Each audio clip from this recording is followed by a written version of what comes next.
Okay, let me see, and we'll go from there, okay? So then what we're going to do is I'm going to plug in a -2 and square that, plus 4 times a -2 plus 2. So what's -2 squared? Doesn't that become a positive 4, right? Because negative times negative becomes a positive. So I'm going to get that 4. So be careful with that. I'm sure that could have caught some people. And then 4 times a -2, since they're opposite signs, that's going to give me a -8. And then 4 minus 8 is going to give me -4 plus 2 should give me a -2 as an answer. Okay, so be very careful, and this is part of the reason why I wanted to put the parentheses. So remember, if it's squared power or any even power, you're going to end up with a positive. And the reason you end up with a positive is because even negatives multiplied become a positive number. Okay? Make sense? Okay, so that's our first topic. Again, this is the topic. So if you guys want to look this up on Alex, you can go ahead and pick that and get that specific topic. All right, let me go on to the next topic that I wanted to cover. And this one is combining like terms in the quadratic expression. So like terms is important because in this problem here we have three types of terms, right? There's 3 terms. The squared terms, see how this one has a square in it? And this one has a square. So those are like terms because they have a variable squared. Not only is it a variable, it's the same variable squared. So that means that these are like terms. Then I have the x terms. Those are not to the same power as the others. So they're a different set of like terms. And then we have a constant that has no variable. Okay? So collecting like terms here in a quadratic, you're going to try to group them together with same variable to the same exponent. Okay? Same variable to the same exponent. So I'm going to rewrite this so that I have it that way. So I'm going to go a -10x squared minus 9x squared minus 5x plus 6x plus 2. Now, an important thing for you guys to notice is, like here I had this 9x squared. I took the sign in front of it with it. So it still stayed minus 9x squared. So whenever you move things, you're going to want to take the sign that's in front of it. Okay? That's an important thing. One of the things that I like to do too that helps me with combining like terms so I don't miss something, I'm going to highlight or color terms that are the same. And I color them in different colors just so that I can see those guys. Okay? Sometimes I even do it in the original problem.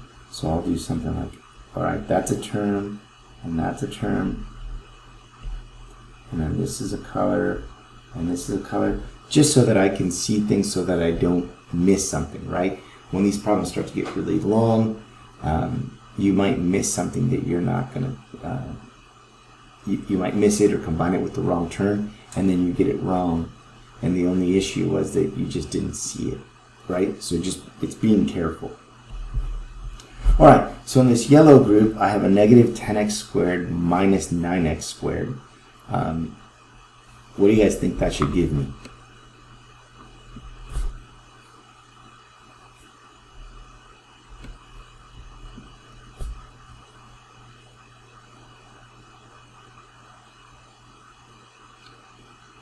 Just trying to feel out where you guys are at.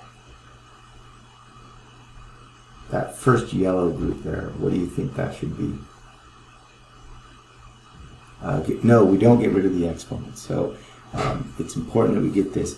The exponent and the variable are still going to be there. So I am going to still end up with x squared. Well, I don't even know what. Oh, I think someone else is editing on the page. I should change that. How did that even happen?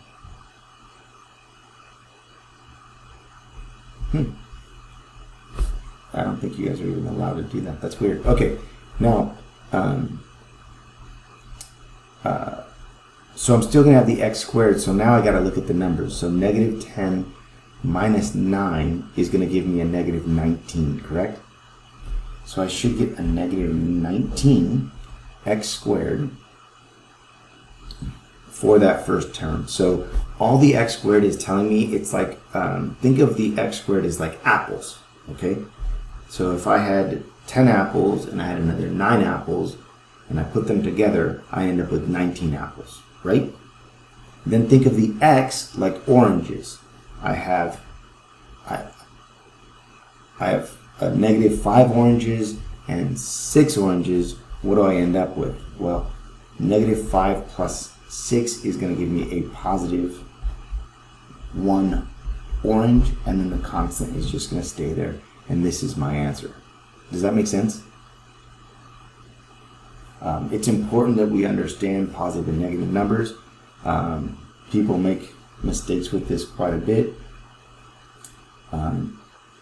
Just think of it in terms of money. I always tell my students, if you think of it in terms of money, it's less likely you're going to make mistakes because you're that's something real, right? And it's a big deal. So, all right, let me give you guys one to try. I'll make it up. I want you guys to see if you can do it. So let's say I gave you 14x squared minus 7x minus 19x squared plus 4x minus 3.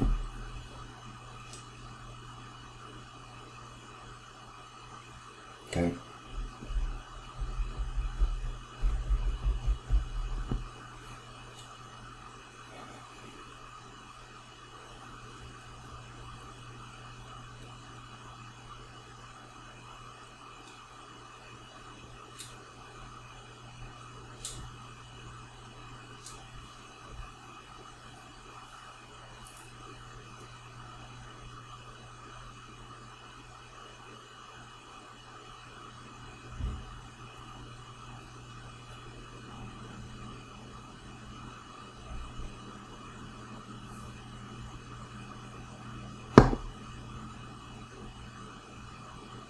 Just let me know when you're ready, and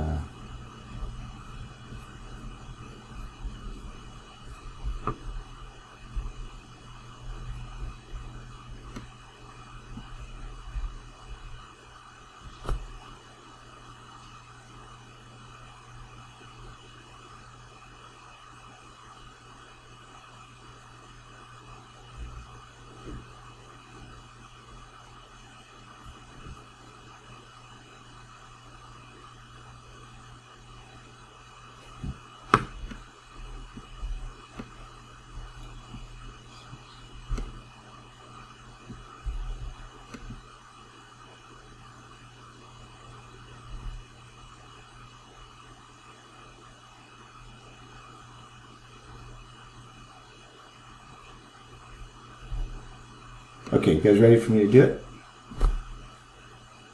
Alright, so like I did before, I'm going to put like terms together. So I'm going to have 14x squared. That should go with a minus 19x squared minus 7x plus 4x minus 3.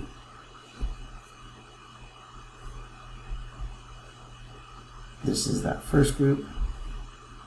Making sure, just double checking real quick that I have the right thing.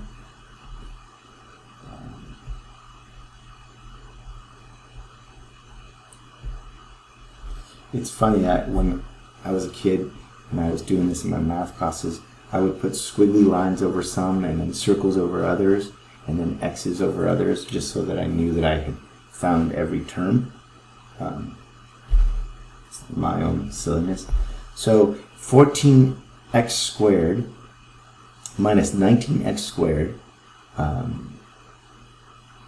is going to give me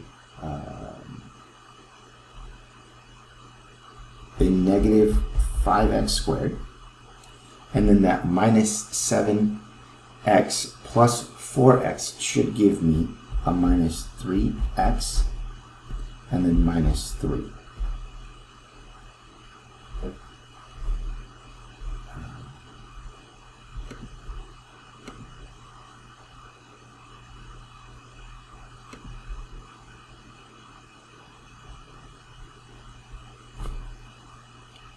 Okay. Yeah. See that they're different signs. The minus, or the 14x squared is like you have $14, right? Think of it like that. And then the minus 19 is the thing that I want to buy is $19. Do I have enough money to buy it? Well, no. I need the $5. So that's how I get the negative 5. Does that make sense? It's just the way I like to do it. Would you like me to do one more for you guys? Okay, let's do one more. So let's say I give you 7x minus 5x squared plus 4 minus 3x plus 7x squared.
Okay.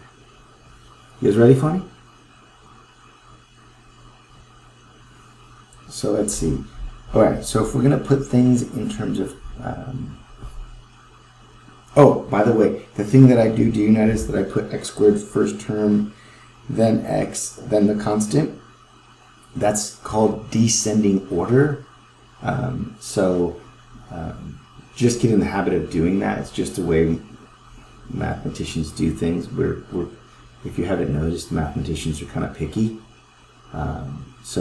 Yeah, write things in descending order. So I'm going to go negative 5x squared plus 7x squared plus 7x minus 3x plus 4. Right? So just making sure. So that's this guy and this one.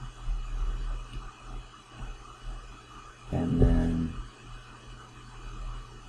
this one's this and this should be plus and minus. Yep. Okay, now from here then, negative 5 plus 7. I want to, just to be clear, you still have to apply PEMDAS when working. Oh, yeah. Order of operations is, if we were to do plug-in numbers like in the previous example, we would have used PEMDAS. In this problem here, what we're doing is we're just collecting like terms. So collecting of like terms really isn't, it's PEMDAS in terms of the add subtract. That's about it. Okay, so then from here, a negative 5 plus 7, that's going to give me a positive 2x squared plus 4x plus 4.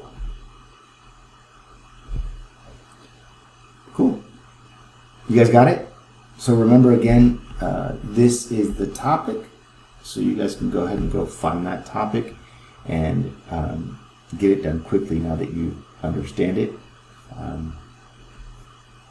Yeah, it's cool. Okay, let's do another topic. Or did everyone get that down, that topic, just so that they have it? Just making sure. We're okay? Okay. So now we're going to talk about order of operations. And so with order of operations, there's a couple of things that you guys need to know. Okay?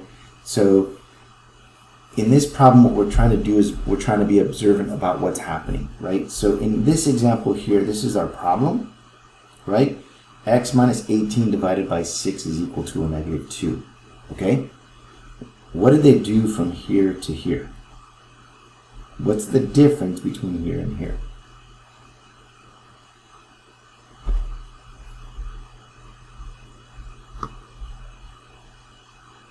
Good, they multiplied by 6, right? So I'll just highlight that. There is the difference.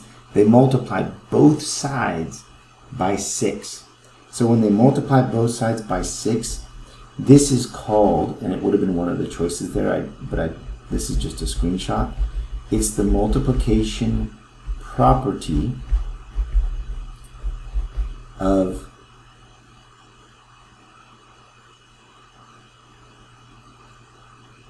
equality. I couldn't think of the word for a second. That's funny. Okay? The multiplication property of equality. And all the multiplication property of equality is telling us is if I multiply both sides by the same number, that is the multiplication property of equality. If I divide both sides by a number, what do you think that's called? It's the division property of equality. And then if we add to both sides, that's the addition property of equality. And if you subtract from both sides, that's the subtraction property of equality. Okay? Now, from this step to this step, what do? This is the one that usually messes people up.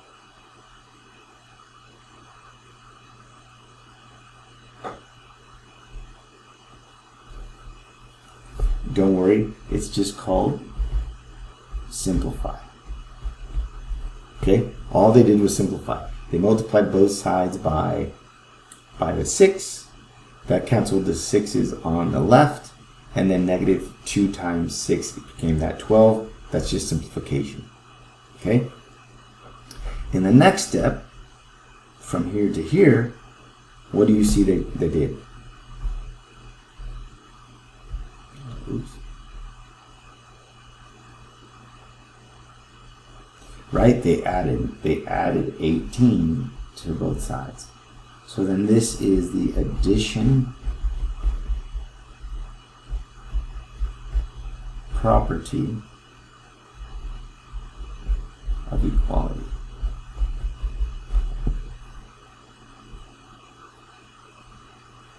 Okay?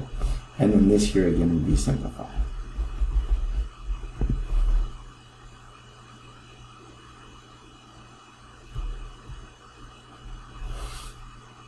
We all right?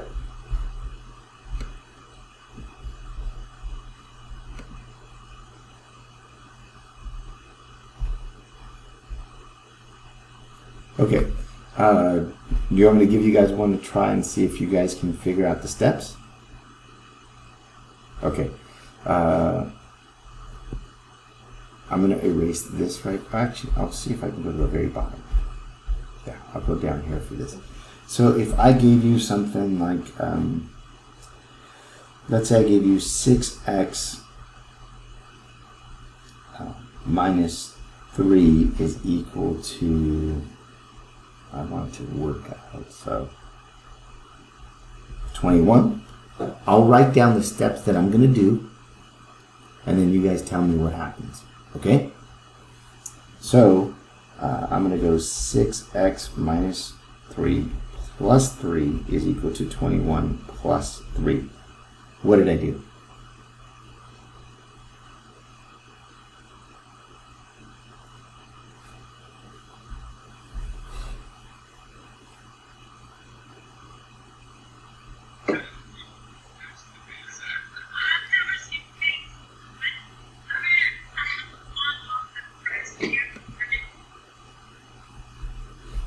Good. So from here, what I did is I did the addition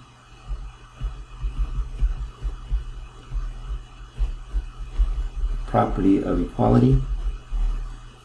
Okay, so then I'm going to get 6x is equal to 24.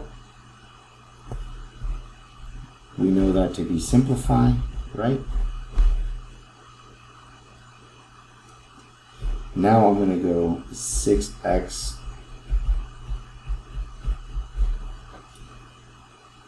what is this? Division property of equality. Yeah, so now we're doing the division property of equality. Oops.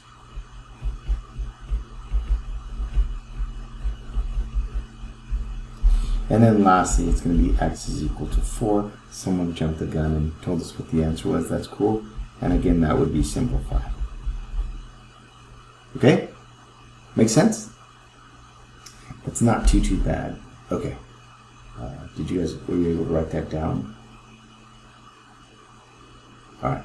Let me go on to the last one that I want to talk about. Now here, no problem.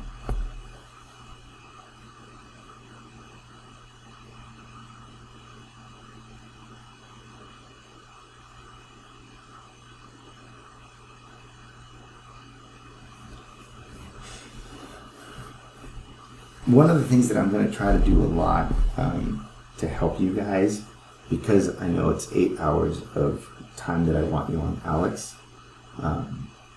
I'll lecture for about an hour, and then what I'm going to try to do is give you guys time to hop on Alex. The goal is that you hop on Alex right after, during our class time, so it's built in time that you're getting towards completing your goal for the class. I want you guys to be able to get as much work done as possible, right? Okay.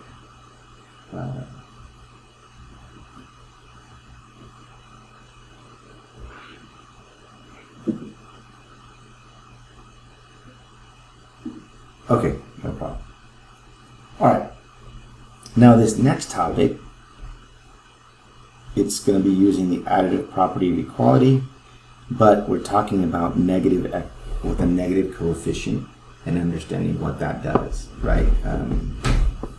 So in this example here, I want to solve this and clean it up, but in order to do that, I'm going to use the properties that we've done now, right? We're building on those things. So I have negative u plus 244 is equal to 37. But what I want to do is I want to get rid of the 244. I want to do what someone said earlier, isolate the variable, right? So I'm going to subtract 244 and subtract 244. And that's going to give me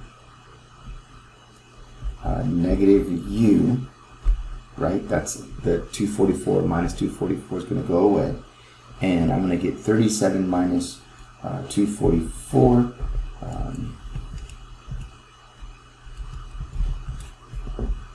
which is going to give me a negative 207. If you're uncomfortable with how I got that number, here's how you could do it. You could go 244 minus 37. I'm going to have to borrow, so that becomes a 3, that becomes a 1. So 14 minus 7 is 7. 3 minus 3 is 0, and then 2. And then which is the bigger number? 244 is bigger. It was negative, so then this should be a negative. Right? I'm sure you've seen that before. And now, something important is this really is a negative 1, right? So it's negative 1 u is equal to a negative 207. So really what I'm going to do is I'm going to divide by negative 1 to both sides. And that's going to make that a positive and this a positive. So u is 207. And then one of the things that we should always do with these types of problems is we should check and see if we're right. So if u is 207, when you guys take an exam from me, you guys should always be able to confirm that you have the right answer.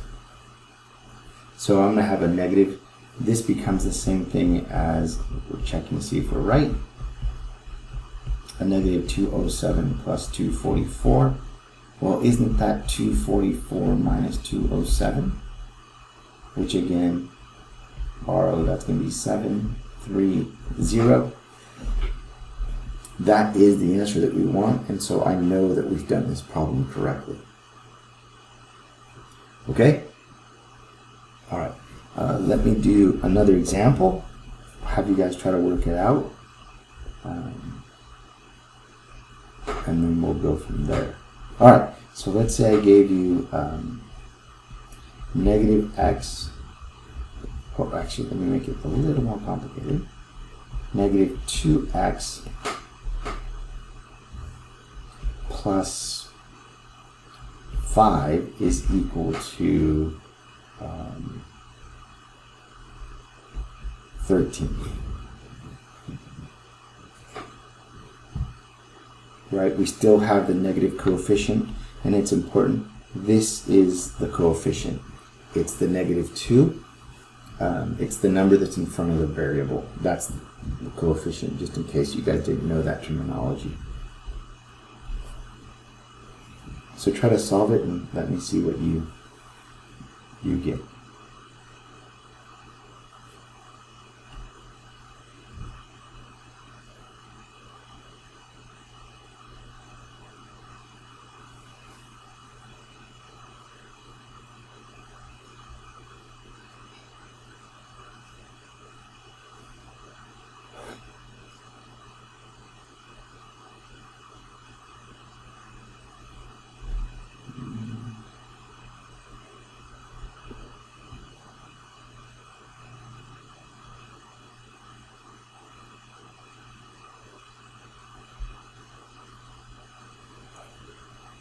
That is equal to negative 4.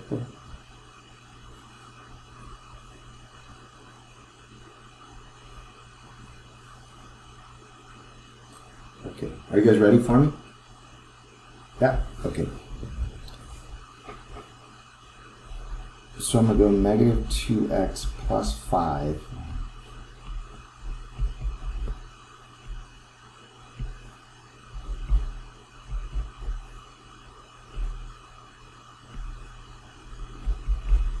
Right, because I want to subtract. So then I'm going to end up with negative 2x is equal to, I believe that's 8. Then dividing by that negative 2, I'll just write this stuff down so you guys can see. I should get x is equal to a negative 4. And then, of course, like I said, we should check. So let's say negative 2 times a negative 4 plus 5, is that equal to 13? So negative 2 times a negative 4, a negative times a negative becomes a positive. So that means 2 times 4 is 8. 8 plus 5, that is 13. And so I know 100% I'm correct. Okay? Are there any questions on any of these topics that I talked about? They seem pretty reasonable. Okay. Our first exam, I think, is scheduled for next week. So on Wednesday, what I'm going to do is I'm going to open up a practice exam for you guys, for you to work on. It will be in addition to your homework, so balance your time wisely. But the practice exam ends up being extra credit towards the actual exam, and you get unlimited attempts at the practice exam. So you should get 100% on the practice exam. It ends up being 10% towards your exam. So take advantage of it, work it. And the way that I do the practice exam, just so you guys know, let's say there's 20 questions on the practice exam, and the first time you do it, you got 5 wrong. The second time that you do it, you only have to do the 5 that you got wrong. The second that you get those 5 questions correct, you get 100% on the practice exam. Okay, so let's say the first time you missed 5, then the next time of those 5 you missed 2, and then the next time you got those 2 right, you get 100%. But it's only having you focus on the ones that you got wrong after the first attempt. Okay? All right. I have a question. Sure. The practice exam, is it on Alex? I think I already took it. Is it that one that you're talking about? Let me see. It shouldn't be available yet, but I can check and see. If it is available, then yeah, that'd be it. I'll have to check. Hold on. Let me stop this recording, and I'm going to check, okay?